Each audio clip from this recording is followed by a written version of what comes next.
chose que tu as fait, effectivement. Je voulais parler de la visite des anges, Oui.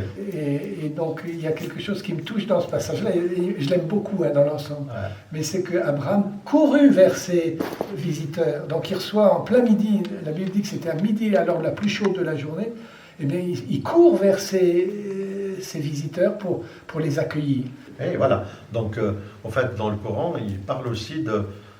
justement, c'est important pour notre groupe, le partage aussi, pas uniquement des nourritures spirituelles, mais aussi des nourritures terrestres, parce qu'Abraham courut pour leur amener un agneau, Voilà. leur offrir un agneau, et quand il voyait qu'ils ne mangeaient pas, il a pris peur. Parce que si on ne partage pas quelque chose, parce que des anges, ils ne mangent pas, ils ne voient pas. Ben, c'est là qu'ils lui disent, ben, ne t'inquiète pas, on est des anges, donc on ne mange pas, mais on n'a pas de... C'est vrai que tu offres... Je suis le père Michel de Gigord. Je viens d'un petit village qui s'appelle Vatan. Je l'appelle le village le plus accueillant de la France. Mais pourquoi j'insiste sur ce nom du village Vatan? Parce que, en fait, cela a joué un rôle très important dans ma vie. Je suis toujours parti de ce village. Je me suis toujours en allé. Puis ensuite, j'ai fait des études à Rome, puis à Londres, et ça m'a préparé à devenir un prêtre.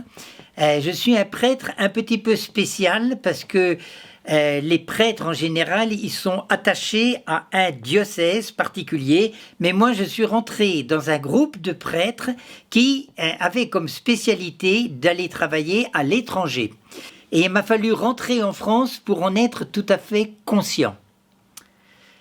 Parce que, arrivé ici en France, je me suis trouvé complètement déphasé avec les Français.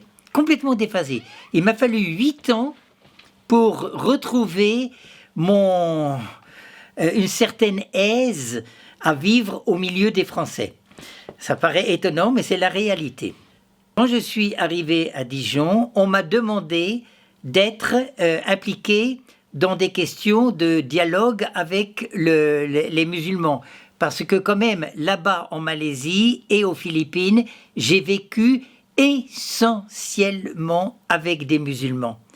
Je suis tombé dans un groupe qui, depuis plusieurs années déjà, se réunissait ensemble, musulmans et chrétiens, pour essentiellement, j'ai envie de dire, essentiellement pour être amis, pour se connaître, pour s'apprécier, pour sortir des ornières de la critique ou simplement de la comparaison, et essayer de s'écouter, de se comprendre et de voir un petit peu pourquoi les autres ne pensent pas comme nous et nous pas comme eux, et dans un climat de grand respect et au-delà du respect, de grande amitié. Et j'ai eu la chance de faire partie de ce groupe depuis maintenant plus de 20 ans. Je terminerai par une phrase que j'ai entendue de la bouche d'un évêque espagnol qui aujourd'hui est l'évêque de Rabat. Et un jour, je l'ai entendu dire une phrase qui m'a particulièrement plu et qui s'énonce de la façon suivante. L'évêque disait « J'aimerais qu'on arrête de parler les uns des autres et qu'on commence à se parler les uns aux autres. »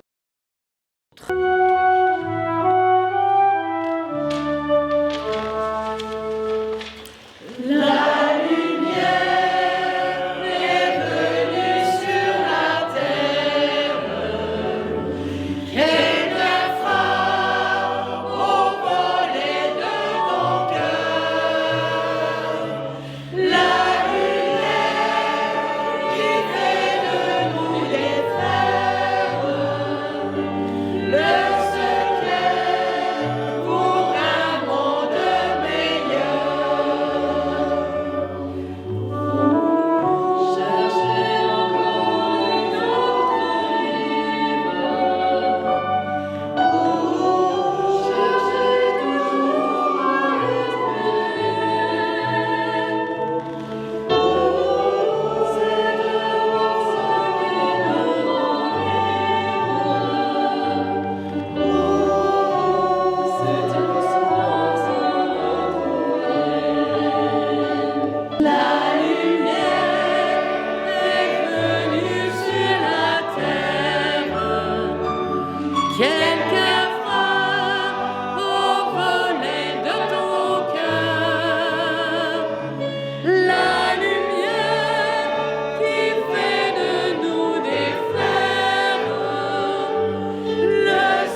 Salam alaikum, je m'appelle Mahtab. J'habite en France depuis 20 ans et je participe depuis une vingtaine d'années la sortie en rencontre les amis chrétiens et musulmans. C'est une bonne journée qu'on passe ensemble avec les amis et on partage le repas. C'est un agréable moment et j'espère que ça va continuer.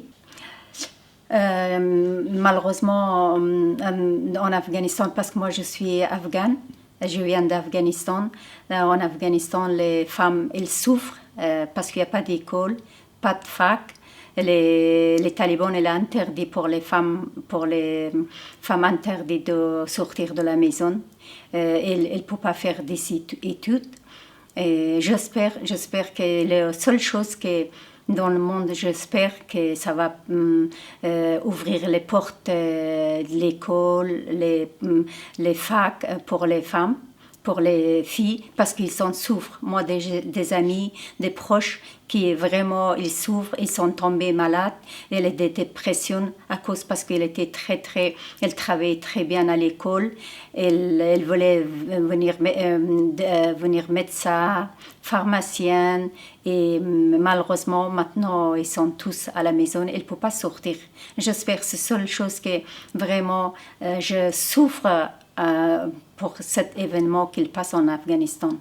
Après, les talibans, ils ont dit qu'ils sont musulmans, mais moi je trouve que s'ils ont tout est fermé pour les femmes, qu'ils ne travaillent pas, qu'ils ne peuvent pas faire études, c'est pas l'islam, c'est pas les musulmans qui c'est nulle part qui est marqué que les femmes elles n'ont pas le droit, elle est interdit pour les femmes de sortir, ne faire pas des études.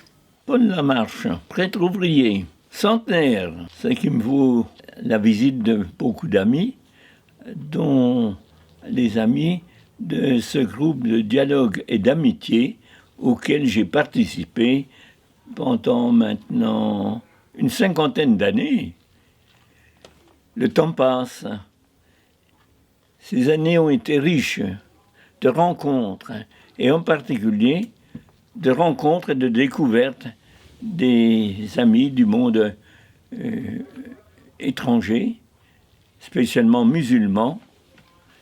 Dans cette usine où je travaillais, ensuite je me suis trouvé en foyer, proche de l'usine. C'est ainsi que j'ai eu ma chambre voisine d'un Marocain, d'un Algérien, et certains, comme moi, engagés en usine, dans le syndicat, dans les actions de travailleurs. Entré au foyer en 1976, j'ai vu défiler, si on peut dire, les gens des différentes immigrations, des boat peoples, ceux du Maghreb, d'abord les Marocains. C'est avec eux que j'ai eu directement le plus de contact, par la proximité. Et puis aussi parce que j'ai connu un certain nombre de familles que je suis allé voir au Maroc. J'avais besoin de pouvoir réfléchir avec d'autres à ces rencontres avec des musulmans particuliers de différentes nationalités, de différentes origines, non seulement de les voir dans la vie de tous les jours, mais de pouvoir se rencontrer avec d'autres pour réfléchir ensemble, pour partager nos rencontres. Et j'ai rejoint un petit groupe déjà bien constitué de chrétiens et de musulmans dans ce groupe de dialogue et d'amitié entre chrétiens et musulmans auquel je participe encore. J'ai trouvé dans ce groupe une amitié précieuse, extraordinaire. En 2008, à notre rencontre du début d'année, un des responsables s'est présenté au nom de ce petit groupe, m'a offert une partie du voyage pour aller en Palestine. Et grâce à eux, j'ai pu réaliser comme cela un des rêves de ma vie. À part ces choses extraordinaires, il y a l'amitié de tous les jours, en particulier, plus personnellement, avec les différents membres responsables de ce groupe d'amitié. J'ai parlé des musulmans, il y avait aussi les chrétiens. C'est grâce à eux que j'ai rejoint ce groupe, et je ne les oublie pas. La richesse des partages, l'amitié entre chrétiens et musulmans, tout cela m'invite à souhaiter que beaucoup connaissent la richesse de ces rencontres et que ce dialogue puisse continuer et prospérer. Des représentants de ce groupe sont venus ici pour fêter mes 100 ans et m'offrir un magnifique cadre, la paix et salam. Dans l'attestation de foi pour un musulman, c'est obligé. Rasoul il dit, je vais le dire en arabe, après j'ai traduit, Man kana yu'min billah wal yawm al-akhir falyukrim dayfa. Celui qui croit en Dieu et le jour du jugement, il doit être hospitalier avec les autres. Donc ça fait partie du foi du musulman. Donc du coup, donc comme je répète, donc la frontière elle est terrestre et non dans les cœurs des gens. Où il y a l'accueil et l'hospitalité des jeunes, surtout dans l'immigration, et qui sont vraiment accueillis. Et ces personnes qui s'en occupent n'ont pas d'engagement religieux. Elles ne pensent pas être investies par Dieu de cette mission. Ils le font. Comme les gens, ils savent qu'ils doivent accueillir. Mais comme ils n'ont pas beaucoup de moyens, donc ils essayent de déroger à cette... Alors il disait que quand on passait, il y avait un vieux, il nous dit, s'il pleut, mets-toi à l'abri. Par contre, s'il neige, il vaut mieux marcher. Parce qu'ils savent que quand il neige chez nous, parce que moi je suis un village de montagne, quand il neige, ils peuvent rester bloqués pendant... Mes grands-parents, il y avait 2 salons. Il y avait le salon pour nous, la famille, et il y avait le salon des invités. Nous, on préférait le salon des invités parce qu'il est mieux. Et donc, comme enfant, moi, j'ai découvert ça avec mes grands-parents. C'était très bizarre. Parce que des gens qu'on ne connaît pas ont mieux que nous la propre famille. Donc, c'était déjà une leçon de dire on se tient prêt à ce que quelqu'un vienne, et si quelqu'un vient, il doit être bien accueilli. Mais juste pour le restituer sa vérité et évaluer l'abandon spirituel à son juste prix, l'humble acceptation de n'être qu'un homme et d'avoir besoin des autres. En hospitalité, on est déjà mis au monde et accueilli.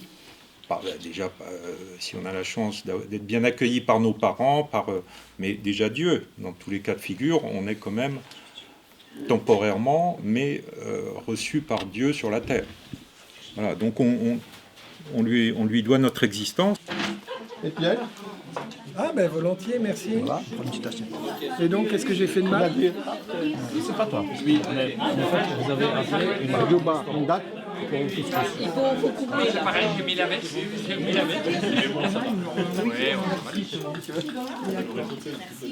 Oui, tout à fait. Vous voulez une part Après, je mangerai avec plaisir. Oui, ben ils ont des... Quoi ?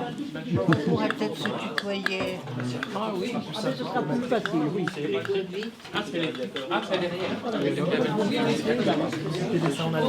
Mustafa Kerkri. J'ai rejoint le groupe d'amitié et de dialogue en 1988. Donc c'était une bonne chose. Et puis ça me permettait aussi de vivre une partie de ma religion. Parce que dans un verset, Dieu dit « Ne dialoguez avec les gens du livre que par la plus belle des manières ». Donc on a discuté de pratiquement tous les sujets qui concernent la vie religieuse dans la société. Et beaucoup de fois, on a été obligé de faire des recherches et enrichissant parce qu'on écoutait le point de vue de la religion catholique ou chrétienne sur le sujet en question. Pour l'avenir, je trouve sincèrement que le groupe est resté discret, c'est-à-dire qu'il n'a pas eu d'impact sociétal, ce qui est un peu regrettable. La vie du groupe se connectent un petit peu avec le reste de la société pour que ce qu'on fait entre nous puisse éclairer d'autres composantes de la société et surtout sur le respect mutuel avec nos différences, avec ce qui distingue chacun dans sa foi, dans sa spiritualité et dans sa vie religieuse. Donc je suis Étienne et je participe au groupe de dialogue et d'amitié depuis peut-être 45 ans. Le groupe lui-même a 50 ans et donc c'est un bon moment pour réfléchir à ce qu'on a vécu. Et ce qui me vient à l'esprit, c'est le thème de l'hospitalité réciproque. Et derrière l'hospitalité, je pense aussi à la rencontre de Mambré, la rencontre d'Abraham, la scène de l'hospitalité qu'on trouve à la fois dans le Coran et à la fois dans la Bible. Donc c'est bien un moment et un temps de dialogue.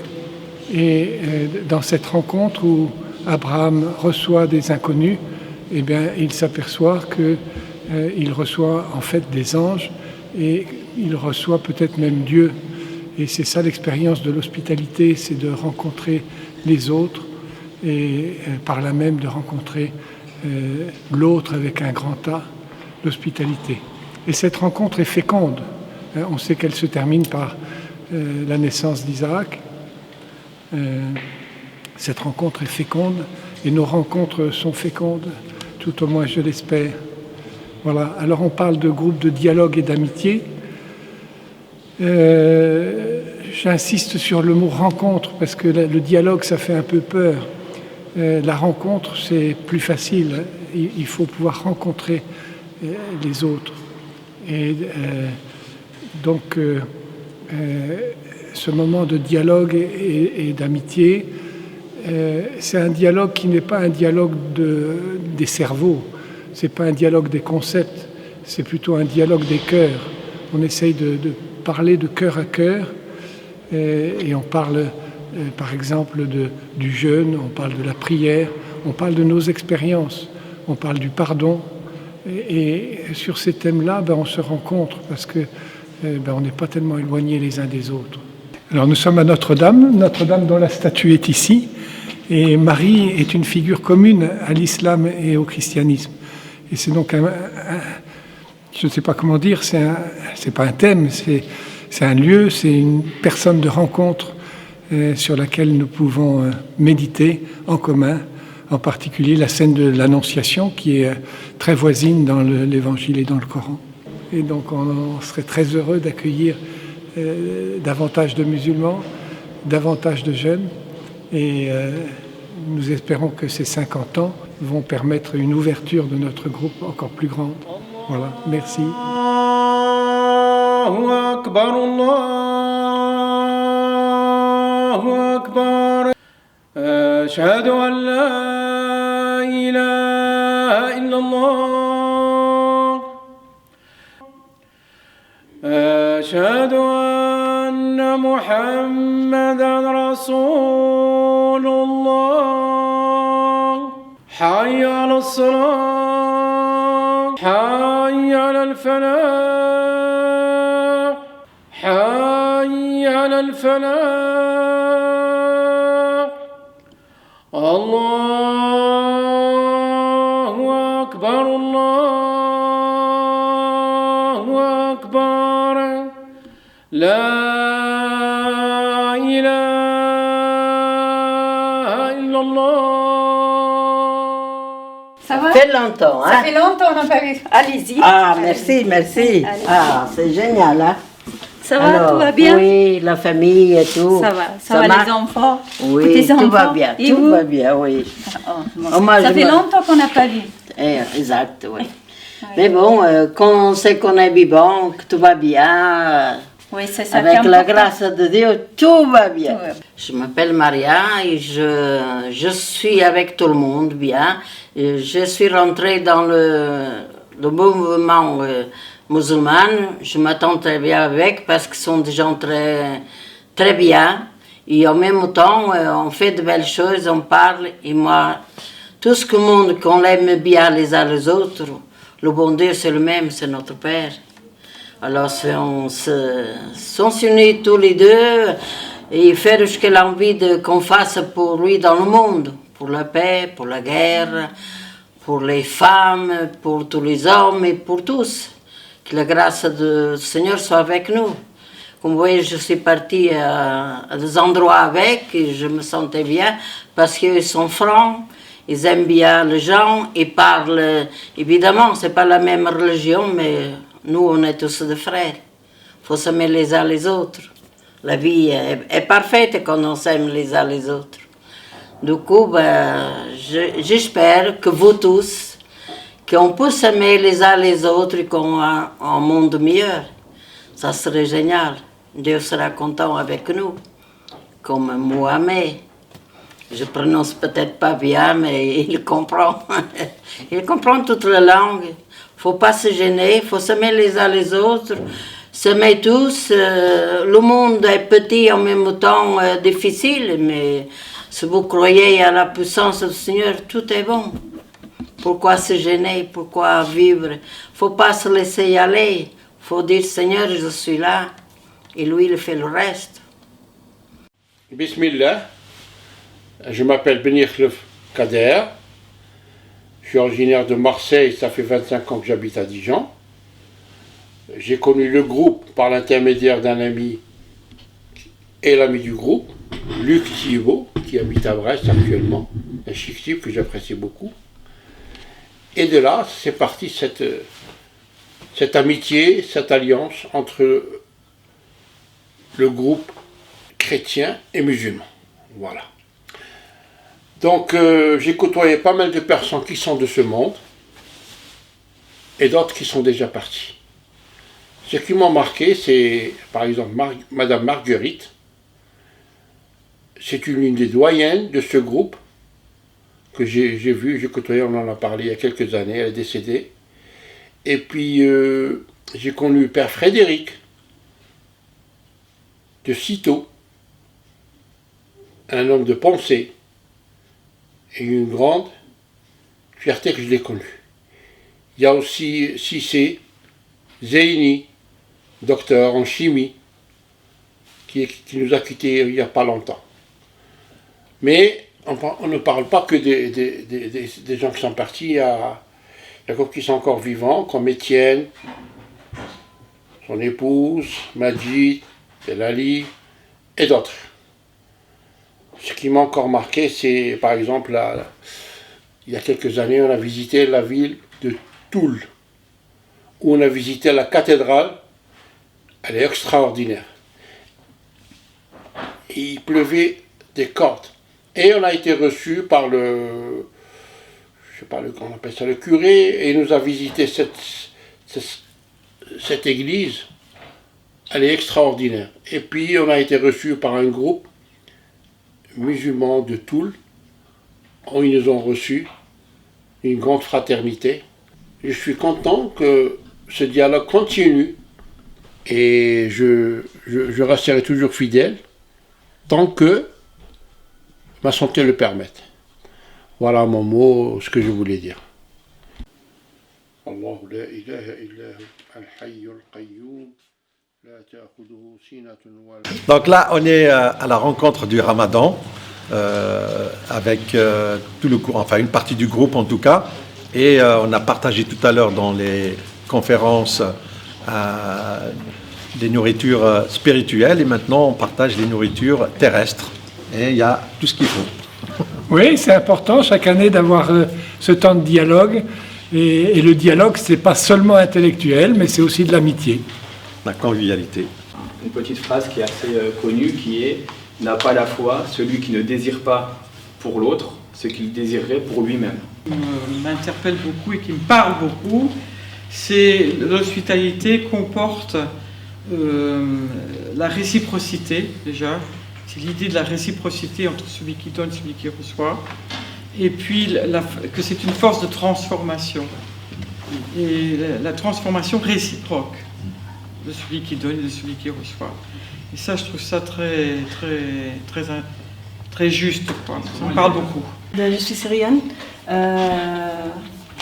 Je vous remercie pour m'inviter ici. J'apprends le français maintenant depuis 4 mois peut-être. C'est déjà pas mal. Hein. oui. الاجتماع السابق بروح على الصليب الأحمر، بروح على كثير مبادرات بحب أكون جزء منها لأنه هي القصة أخذ وعطاء. أنا باخذ شيء وبعطي شيء اللي بقدر بعطيه. C'est pour ça que j'insiste à être présente quand je peux. Quand Colette, elle m'a invité pour ça, ou bien elle va aussi à la Croix-Rouge, ou d'autres. Je fais différent. J'ai la place à la maison, mais je suis toute seule. Je dis avec ce qu'on voit dans le monde. Mes enfants disent ferme la porte. Quelqu'un qu'on estime bien, a une éthique, justement vit cette foi de façon dense, importante, profonde, ça nous entraîne. Oui. Voilà, c'est dans ce sens. C'est la volonté de supprimer l'aide médicale d'État. Oui. Et ça, c'est quelque chose de très grave.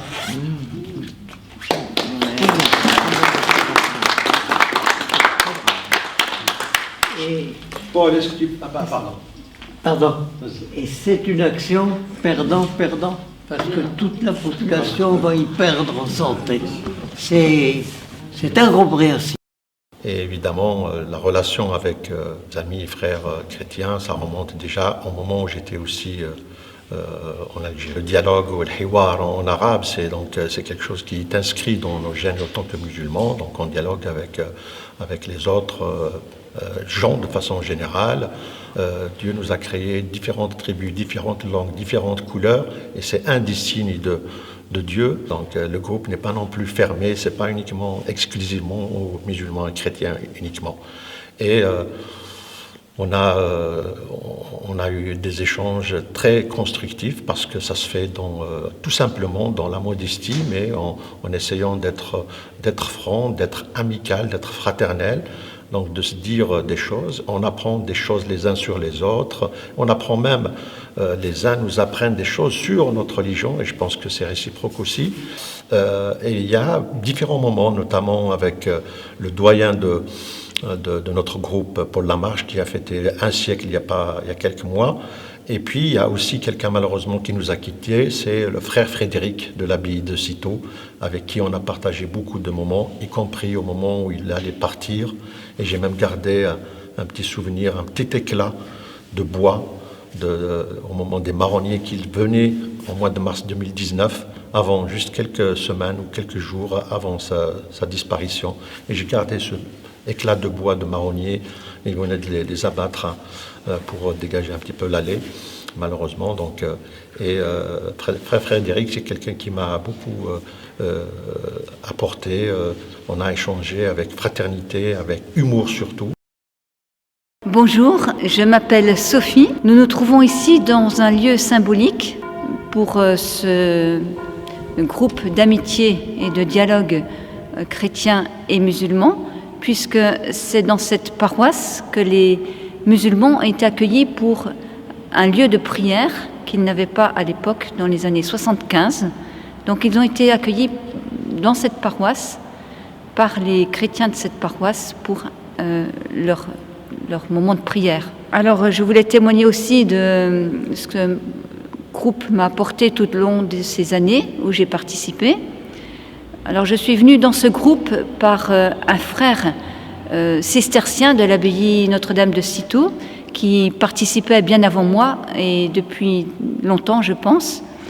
Et j'ai commencé à venir pour la participation aux rencontres pendant le Ramadan, des rencontres avec un thème où intervenait chacun des participants, et puis aussi pour les sorties que le groupe organise une fois par an, tantôt dans un lieu chrétien, tantôt dans un lieu musulman, et qui nous emmène dans différentes villes, différents endroits tout au long des années. C'est un temps fort aussi qui nous permet de nous rencontrer, d'échanger, et puis surtout de nouer des liens d'amitié qui durent et perdurent au long des années. Si j'avais quelque chose vraiment sur lequel insister, ce serait sur ces liens d'amitié qui se sont tissés et qui continuent et qui sont un beau fruit de cette amitié entre chacun des membres de ce groupe. Mon souhait pour ce groupe, bien évidemment, ce serait qu'il perdure, qu'il continue au long des années comme beau témoignage, et puis aussi que des jeunes viennent continuer ce qui a été commencé, et tous ces liens d'amitié qu'ils puissent continuer avec de jeunes générations qui puissent continuer tout ce travail entrepris. Salam alaikum, bismillah ar-Rahman ar-Rahim. Je me présente, Akpinar Jean-Louis. Je suis le président de l'association franco-turque de Bourgogne. J'ai connu le groupe de dialogue par biais de M. Paul Lamarche. Il est venu me voir un jour, il m'a dit voilà, nous sommes un groupe de dialogue entre chrétiens et musulmans. Est-ce que ça t'intéresse? J'ai dit oui, tout de suite. Et je suis très content. Et ça va faire à peu près 12 ans que j'ai connu le groupe.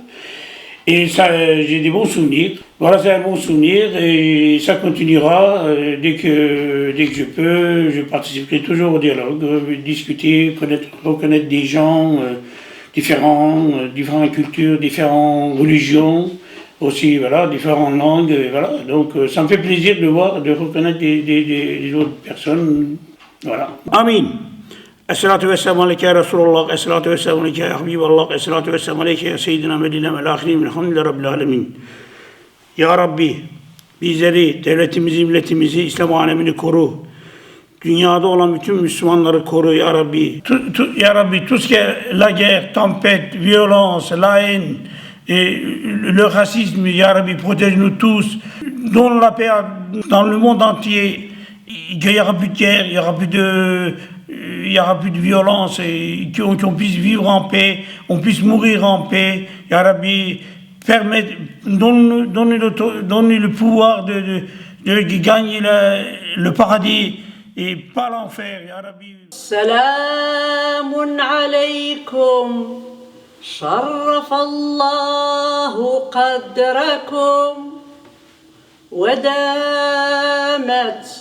عليكم النعمة وسرورها طلع البدر علينا من ثنيات الوداع وجب الشكر علينا ما دعا لله داع أيها المبعوث فينا جئت بالأمر المطاع جئت شرفت المدينة مرحبا يا خير داع طلع البدر علينا من ثنيات الوداع وجب الشكر علينا ما دعا لله داع مرحبا يا مصطفانا نورك الغالي أدى رغم ألف ملحدين فيضه عم البقاع طلع القدر علينا من ثنيات الوداع وجب الشكر علينا ما دعا لله داع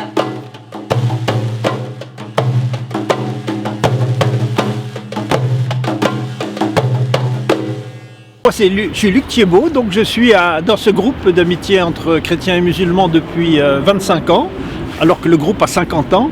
Mais moi, ça fait plus de 60 ans maintenant que j'ai des amis qui sont algériens, marocains, tunisiens.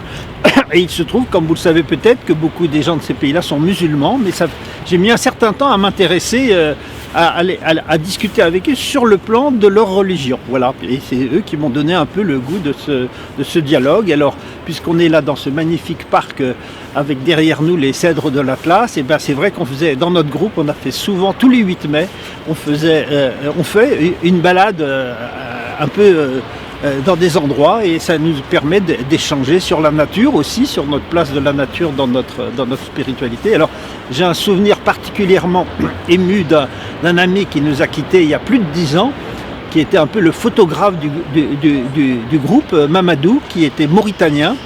Alors dans son pays, évidemment, il n'y avait pas beaucoup d'arbres, hein, à part les acacias, voilà. Mais voilà, j'ai souvenir ému de Mamadou, mais c'est un groupe qui m'a beaucoup apporté en termes d'amitié, en termes de profondeur de l'amitié, avec des gens pour qui cette profondeur de l'amitié, elle est liée à leur foi. Bon, moi je suis pas trop là-dedans, dans la foi, mais enfin je suis quand même de culture chrétienne, et donc ça m'intéresse, aussi bien avec des amis chrétiens, j'allais dire plus chrétiens que moi, qu'avec des amis musulmans, de voir comment leur foi les aide à être, comme j'essaye de l'être, un peu plus humain et un peu plus avoir des relations un peu plus profondes entre personnes. Voilà, c'est le sens de ce que m'a apporté, ce que m'apporte toujours notre groupe d'amitié.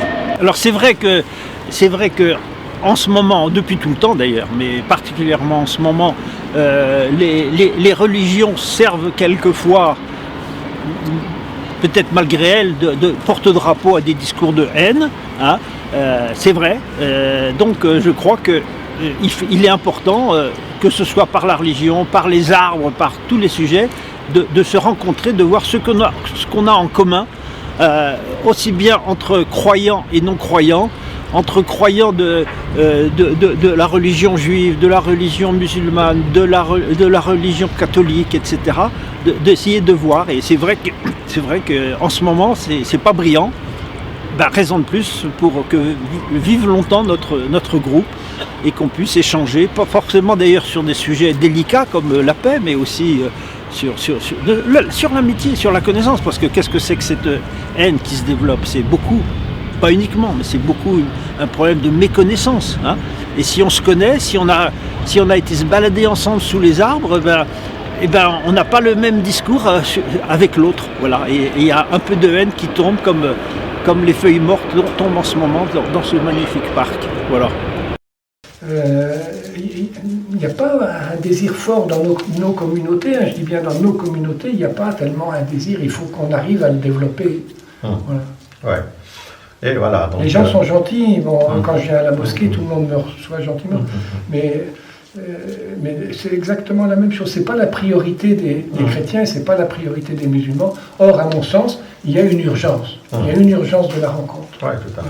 Ouais. Après, il y a les gens, c'est vrai que c'est un peu ce que je constate aussi dans d'autres associations. Les gens, ils sont les associations, les syndicats, les partis. Malheureusement, les gens, ils sont plus dans la routine de la vie trépidante et tout ça.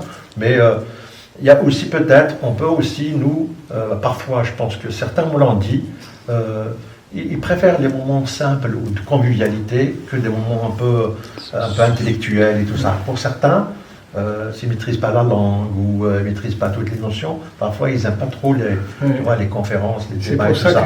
C'est pour ça que je préfère maintenant dire rencontre plutôt que dialogue. Voilà. Parce que le mot dialogue fait un peu peur. Ouais. Mais le mot rencontre, c'est plus spontané. Voilà, il faut qu'on se rencontre. On a visité un peu toutes les villes. Hein. Je ne sais pas si tu te souviens. On a visité beaucoup de villes. Oui, ce groupe m'a beaucoup apporté. Hein. La rencontre avec les musulmans m'apporte beaucoup. Même dans ma prière, j'intègre des choses de l'islam. Donc je ne suis pas favorable à la confusion. Hein. Il ne s'agit pas de faire une confusion, mais d'apprendre. Je pense qu'on peut apprendre beaucoup les uns des autres. Ouais. Moi personnellement, et je pense que c'est le cas de beaucoup, de tout le monde peut-être, on a tous et toutes appris quelque chose de l'autre. Et c'est grâce à ça qu'on passe au-delà des obstacles, au-delà des a priori, des préjugés. Parce qu'il y a des préjugés, c'est humain, c'est naturel. Par contre, plus on se connaît, plus on partage des choses justement même basiques, simples avec l'autre. Plus on s'aime. Bien sûr, tout à fait. On s'aime, on se respecte et on avance ensemble. Depuis que je suis gamin, ce que j'aime faire quand je vais dans une nouvelle ville, c'est de visiter en premier les églises. J'ai toujours adoré cette architecture-là. Donc chaque ville où je vais, c'est une obligation pour moi. La première chose à faire, c'est ça. Et du coup, je suis content d'être ici pour discuter un petit peu et découvrir un peu le groupe. On lui doit notre existence et on est tous dans la même configuration. Donc si on se regarde soi-même de cette façon-là, si on comprend que Dieu il nous fait hospitalité, peut-être qu'on se dit... c'est une porte pour se dire pourquoi moi je ne ferais pas un petit peu comme Dieu, hospitalité aux autres. Voilà la réflexion qui me vient.